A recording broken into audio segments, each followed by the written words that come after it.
Hey guys! Ngayong araw ay sinubukan kong magluto ng leche flan dito sa aming air fryer. Sinubukan ko kung talaga bang mabubuo or maluluto yung leche flan gamit lamang ang air fryer at nakita nyo naman, super success at talaga namang nakaluto ko ng leche flan gamit ang air fryer. So ayan, bali yung recipe natin ngayong araw ay para sa mga nagkikrave ng leche flan pero wala silang steamer pero meron silang air fryer.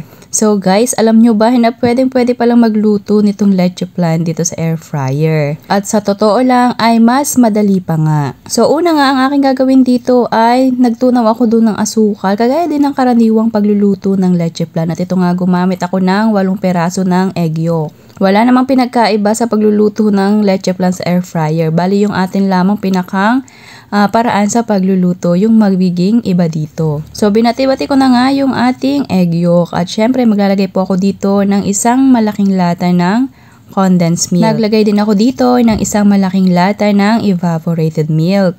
At syempre yung ating vanilla extract. At naglagay rin po ako dito ng isang buong kalamansi. Pambalansi lamang po ng lasa at syempre pang-alis lansa na rin. Haluin lamang po yung mabuti hanggang sa mag-fully combine silang lahat. At ilalagay na po natin dito sa ating tinunaw na asukal. At kagaya po ng pagluluto sa steamer ay lalagyan din po natin ng foil para naman hindi agad masunog yung pinakang ibabaw nitong ating leche flan. After ko nga mabalot ay isinet ko itong ating air fryer sa loob ng 25 minutes sa 200 degrees Celsius. Dahil first time ko nga itong gawin sa air fryer ay sinubukan ko muna doon sa loob ng 25 minutes kung maluluto na ba itong ating leche flan. Pero sad to say, hindi pa po naluto yung ating leche flan sa loob ng 25 minutes. Kaya naman po yan ay aking ibinalik dito sa ating air fryer at niluto ko po siya sa loob ng 1 hour. Bali, ang all in all po na pagluluto ko dito sa ating air fryer ay inabot po ng 1 oras. Kung sa steamer nyo naman po ito lulutuin ay aabutin din naman po yan ng halos 1 oras. Kaya naman kung ikaw ay mainipin ay pwede nyo naman pong hindi kakapalan ang pagluluto ng leche flan para mas mabilis itong maluto. After nga ng 1 oras dun sa ating air fryer,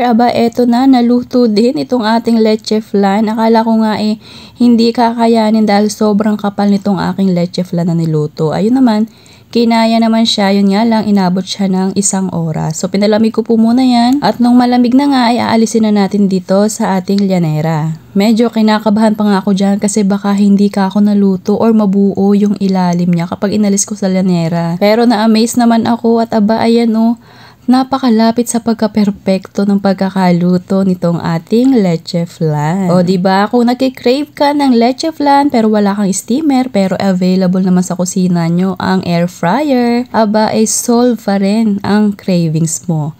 So sana nagustuhan mo ang aking recipe ngayong araw na leche flan na luto sa air fryer. Thank you for watching. Serve and enjoy!